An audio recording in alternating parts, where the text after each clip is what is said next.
দিতে হলেও সত্য জয় অবশ্যই একদিন হবে।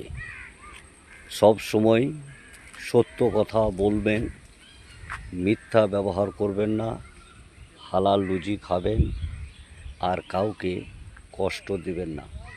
এই কয়েকটা নিয়মকে যদি মেনে চলতে পারেন, অবশ্যই জেনে রাখবেন আপনারা অবশ্যই সাফল্যের স্তরে পৌঁছাবেন। দুনিয়ার সমগ্র মানুষ যদি আপনার আমার কাছ থেকে যদি সরে যায়, আল্লাহ রব্বুল আলামিন পরওয়ারদিগারে আলম মাওলা তিনি বলছেন, বান্দা আমি কিন্তু সব সময় তোমাদের সঙ্গে আছি। তাই তোমরা সত্য কথা বলবে, সৎ পথে চলবে, হালাল রুজি খাবে এবং কোনো রকমভাবে কোনো কথার দ্বারা থেকে ব্যবহারের দ্বারা থেকে কোনো মানুষকে তোমরা কষ্ট দেবে না। সব সময়ের জন্য